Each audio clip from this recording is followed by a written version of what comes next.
Sí, no hay problema. Los chiquillos mandan. Ustedes nos dicen, chiquillos.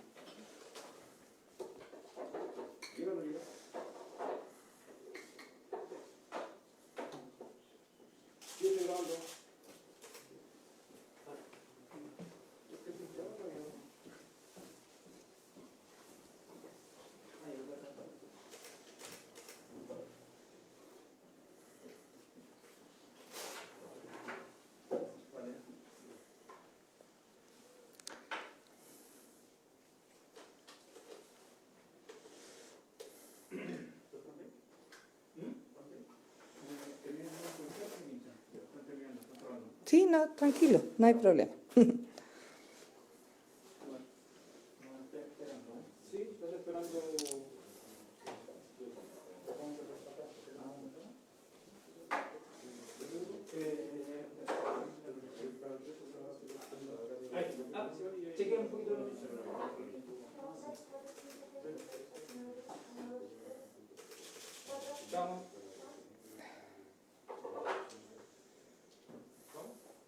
¿Cuánto falta? Ya. ¿Están entregando?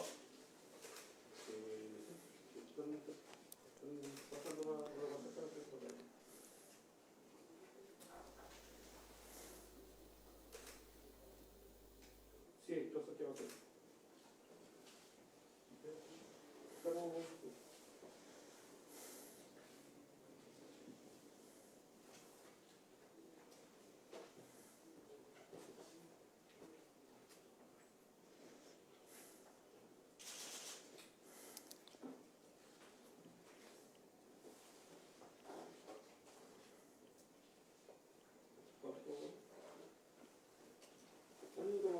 Sí, no hay problema, no se preocupe.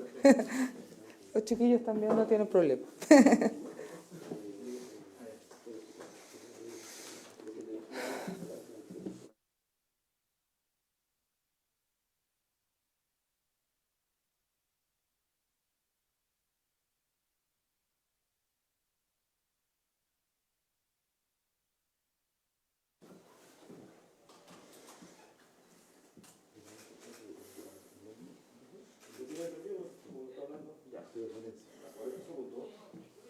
¿Van a llamar a Melissa?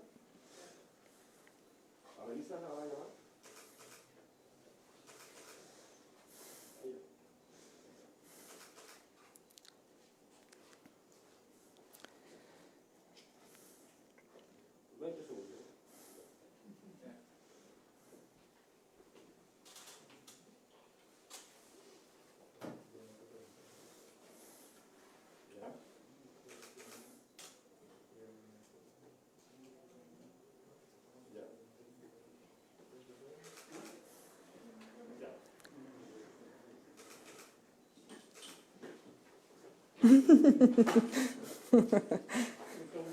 El encapuchado.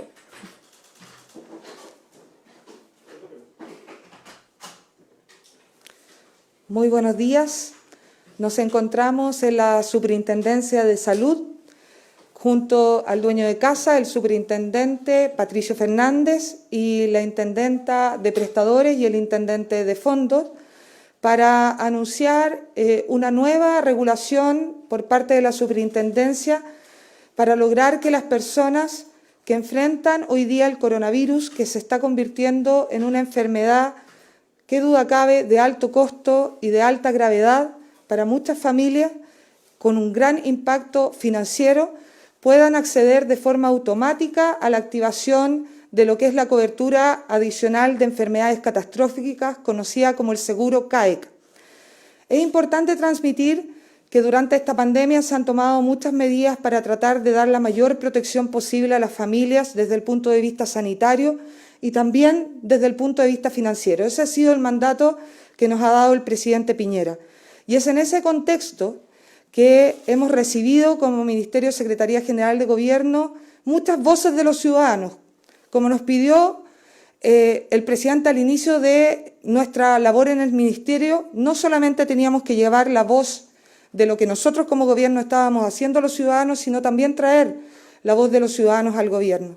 Y hace unas semanas atrás veíamos un caso que salía en un medio de comunicación de una mujer de 68 años que, habiendo superado el COVID después de una enfermedad grave, hospitalizada en una clínica, estaba con una gran deuda que, por no haber activado el CAEC a tiempo, lamentablemente no tenía las condiciones para pagar esa deuda, a pesar de que ya se le había rebajado de forma importante su cuenta, porque había tenido una enfermedad que había evolucionado de forma bastante complicada y grave, pero como no había activado este seguro catastrófico a tiempo, no se había lamentablemente podido acceder a una disminución mayor de esa cuenta. Recibiendo su antecedente y sabiendo que la superintendencia también había zanjado caso a caso casos similares en beneficio de los ciudadanos, es que hemos conversado como gobierno con la Superintendencia de Salud y hoy día tenemos una buena noticia. Van a haber cambios en la regulación de la activación de este seguro catastrófico, para que la gente nos comprenda. ¿Qué es este famoso seguro CAEC? Es una cobertura adicional de enfermedades catastróficas que tienen los aseguradores privados, algunas ISAPRES, para poder llegar hasta un 100% de cobertura dependiendo de la situación de ciertas enfermedades. Esto siempre tiene que activarse de una forma burocrática, con papeles, con asistir a lo que son las ISAPRES, las aseguradoras privadas, en un tiempo determinado, y si uno no hace ese trámite, finalmente no tiene la cobertura y no puede acceder a esa mayor posibilidad de estar protegido financieramente en estas enfermedades. En ese contexto, el cambio de hoy día es muy relevante, porque protege directamente a las personas que no van a tener que hacer ese trámite. Es más, cuando una persona esté derivada a una clínica o un establecimiento por parte de lo que es la gestión de redes, ¿no es cierto?, la unidad de gestión de camas críticas, la UGCC, entonces inmediatamente se va a activar este seguro. Y también va a haber obligación por parte de los prestadores de informar a las ISAPRES que se activa este seguro catastrófico. ¿Qué significa eso? Significa que no vamos a volver a ver familias que se van a dar cuenta que por no activar en el tiempo que estaba determinado y regulado este seguro, tienen que pagar mucho más y muchas veces cifras millonarias. Esta es una forma de protección, una forma de finalmente decirle a las familias que es cierto que pueden tener que enfrentar al coronavirus como una enfermedad grave, catastrófica, compleja, pero que los vamos a proteger financieramente para que una vez que salgan de esta enfermedad no queden con tremendas deudas que hemos visto en otras oportunidades. Para el detalle de esta buena noticia, de este cambio regulatorio que va a beneficiar a tantas personas, sobre todo de clase media, en un día como hoy, que está enfocado en la clase media, voy a dejar con ustedes al superintendente Patricio Fernández. Muy buenos días. Bueno, agradecer la presencia de la ministra, señora Carla Rubilar, en esta superintendencia.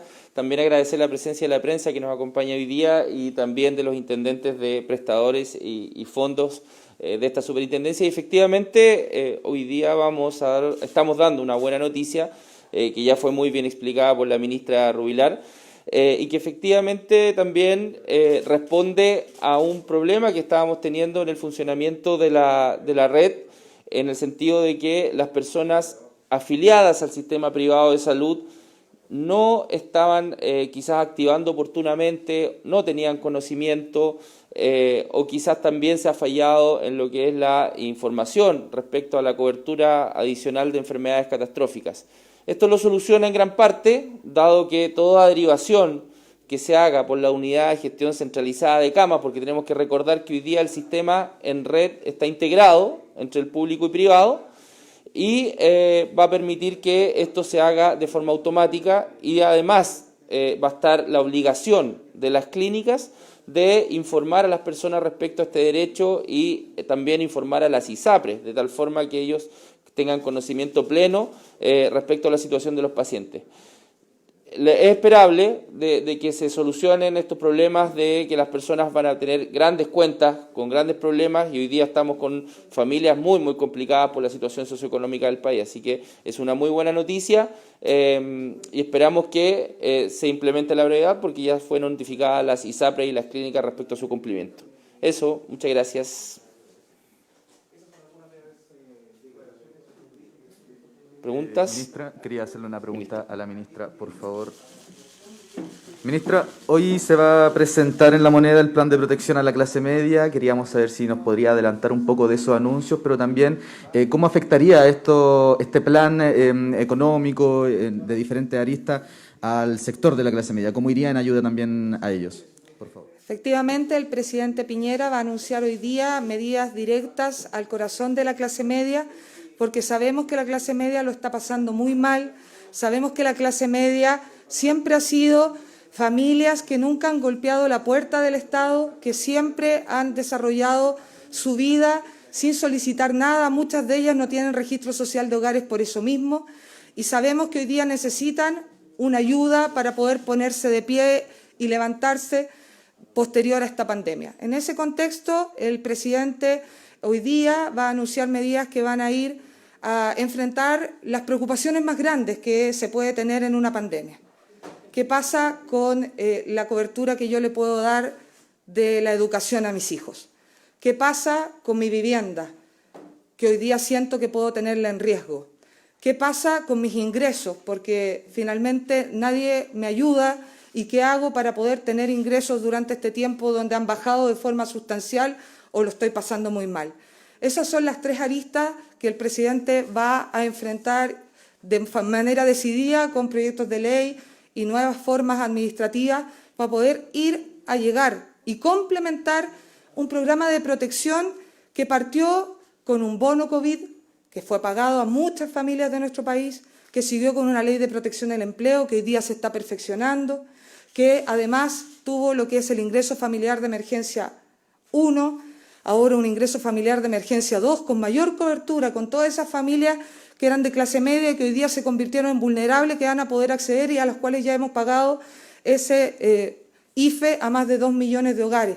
Es en ese contexto que estamos complementando Alimentos para Chile, las cajas de alimentos, para llegar a las familias que fueron entregadas y cumplía más de 2,5 millones de canastas de alimentos, que finalmente son alimentos en el hogar, lo que más se requiere. Todo esto es un plan de protección. Hoy día el acuerdo que tenemos en materia de crianza protegida, que es un plan que va a ir a proteger no solamente a las mamás y papás que están haciendo el cuidado parental en los primeros meses de vida de sus hijos, sino que también a todos aquellos que requieren cuidado en niños menores de 6 años, que también requieren cuidado, y no solo los pequeñitos que están cercanos a los 6 meses. Todo esto es un plan y una red de protección, donde no queremos que la clase media, que siempre se ha sentido tan postergada, quede fuera. En ese contexto, los anuncios de hoy van a cubrir esos miedos, esas preocupaciones que hoy día siente la clase media y que esperamos con este proyecto, si el Congreso nos ayuda, aprobándolo a la brevedad, podamos ir a aliviar esa angustia y a resolver esos problemas. Hola, buenos días. Si nos puede detallar, no sé si la ministra o el superintendente, dar más en detalle de lo que significa esta cobertura en cuanto ya a dinero, ya en términos más concretos, cuánto podría llegar a cubrir a estas familias que se ven afectadas por esta enfermedad, o a partir de cuánto se hace efectivo entonces la cobertura de este seguro. Gracias. Es muy importante transmitir dos cosas fundamentales. Primero, no queremos que nadie, por no haber activado el seguro a tiempo, quede sin la cobertura adicional. Eso es lo más vital. Nos ha pasado que una persona que se enferma gravemente y su familia está preocupada por esa enfermedad, no hace los trámites a tiempo, no tiene la capacidad y queda fuera de esa cobertura. Con esto no queremos que eso pase nunca más. Y lo segundo es que siempre esta cobertura se active en la medida de que la cobertura sea lo mejor para ese paciente y no que tenga otro seguro o otras finalmente coberturas de otro tipo que le permitan enfrentar de mejor manera. Siempre es para que esta cobertura sea lo mejor para cada una de las personas. Para los detalles específicos de cuánto tiempo, cuándo empieza a regir, dejo al superintendente. Gracias, ministra. Bueno, la cobertura adicional para enfermedades catastróficas en el sistema privado es un beneficio que está incorporado dentro del plan de salud de todas las personas que están afiliadas al sistema, y está pensado para aquellas hospitalizaciones de alto costo en el cual la cuenta, finalmente, es decir, lo que paga el afiliado es únicamente un deducible. Este deducible va en un rango entre 60, en un mínimo de 60 UF a un máximo de 126 UF. Es decir, 1.700.000 pesos aproximadamente a un máximo de 3.600.000 y algo pesos. Ese sería el máximo, es decir, la cuenta puede salir 15, 20 millones y ese sería el máximo, y la diferencia entre los rangos del deducible va a estar dado por los ingresos de la persona. Es decir, las personas que tengan menos ingresos van a tener el menor deducible y mayores ingresos el máximo deducible, ¿ya? Son 30 ingresos mínimos, o sea, perdón, son 30 ingresos o cotizaciones máximas las que paga una persona, ¿ya? Esa es la forma como procede, y es desde ahora obligatorio para las ISAPRES y para los prestadores informar, y va a regir desde este momento, digamos, desde que se notificó a la ISAPRES el día viernes. ¿Viernes se notificó, señor Intendente de Fondo? Sí, el día viernes se notificó a la ISAPRES y a los prestadores también el día viernes, por lo tanto, de ese momento es obligatorio y va a regir, por cierto, para todas las hospitalizaciones en curso.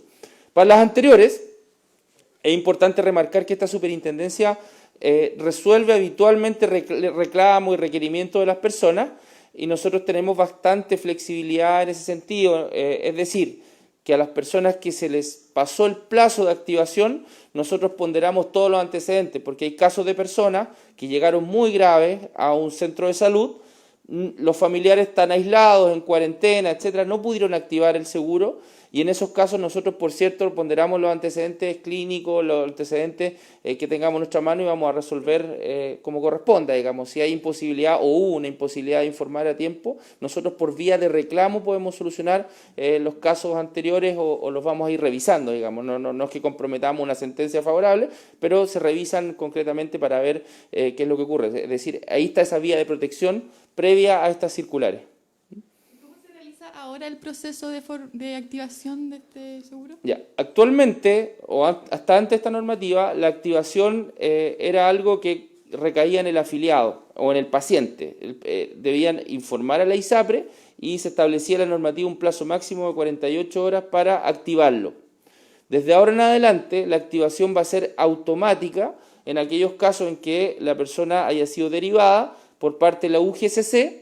Y en todos los demás casos, es decir, cuando no haya sido derivado y la persona fue voluntariamente a una clínica o un centro de salud, en ese caso el prestador, es decir, la clínica, va a tener la obligación de informar a la persona respecto al derecho que tiene de activar este seguro catastrófico, y además va a tener la obligación de informar a la ISAPRE que ese paciente se encuentra hospitalizado en esa clínica y que va a hacer uso de este derecho.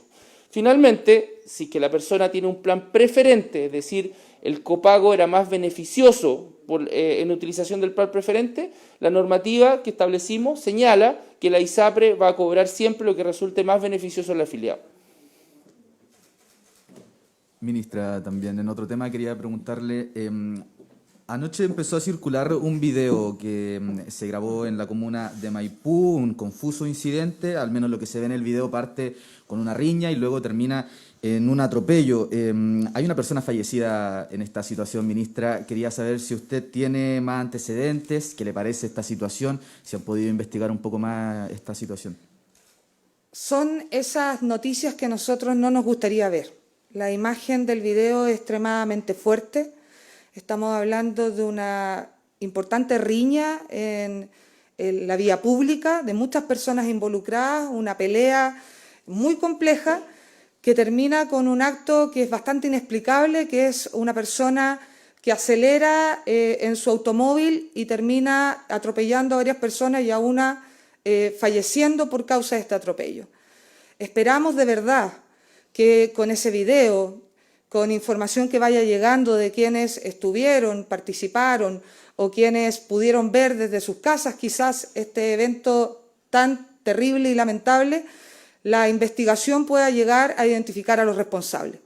Entendemos que hay una investigación en curso y de verdad como gobierno esperamos poder llegar a identificar a quien causó el fallecimiento de esta persona con ese acto completamente irresponsable y brutal, y esperamos también de que ojalá podamos entender que este no es el camino hacia ninguna resultado posible y positivo para este país. Por lo tanto, la condena más enérgica por parte de nuestro gobierno y esperamos de verdad que podamos identificar a los responsables de esa lamentable persona que ha perdido la vida. Ministra, ¿cómo estamos? Muy buenos días. Preguntarle por las declaraciones de la presidenta de la UDI, Jacqueline Van Rieselberghe, frente a este tema que no se envía el veto para la ley de reelecciones, y en donde indica claramente va creciendo la desafección de la UDI hacia el gobierno. ¿Cuáles son las palabras de parte del gobierno hacia la misma presidenta? Tenemos que hacer todos los esfuerzos como gobierno por mantener las confianzas, primero de nuestro conglomerado, que duda cabe, quienes nos posibilitaron poder llegar a gobernar. Somos un gobierno agradecido de nuestros partidos políticos, de nuestros dirigentes, de nuestros alcaldes y, por supuesto, tenemos que ampliar esa confianza hacia otros sectores que no necesariamente son de nuestro gobierno y trabajamos todos los días para eso, sobre todo durante esta pandemia. Entendemos que la situación y la votación de una ley que fue iniciada como moción en el Congreso Nacional, que lo que buscaba era limitar la reelección de los cargos de elección popular, senadores, diputados, posteriormente se sumó alcaldes y concejales, finalmente era una iniciativa que tuvo votos de forma transversal en el Congreso. También es cierto, y hay que reconocerlo, que los alcaldes y concejales, dada la pandemia, dada la buena evaluación, dado el trabajo comprometido que estaban teniendo en estas circunstancias tan difíciles, era plausible poder plantearse una excepción para ellos, para que pudieran seguir enfrentando esta pandemia tan bien como lo están haciendo. No obstante eso, no prosperó durante la tramitación del proyecto y tampoco prosperó para tener los votos en el Congreso para hacer una modificación posterior. Eso no significa que como gobierno no valoremos y no creamos que la labor de los alcaldes es extremadamente importante y estamos agradecidos de los alcaldes de gobierno y de oposición que han trabajado arduamente para enfrentar esta pandemia en beneficio de sus vecinos. Por lo tanto, entendemos los planteamientos de los diferentes partidos políticos, pero lo cierto es que este era un compromiso presidencial, estaba en el programa de gobierno, el presidente lo anunció en la cuenta pública del 1 de julio del año pasado y por eso se empujó y se avanzó en esta materia. Para haber hecho una excepción solo de los alcaldes y concejales, por única vez, dada la pandemia y su buen desempeño, no tuvimos el apoyo del Congreso suficiente.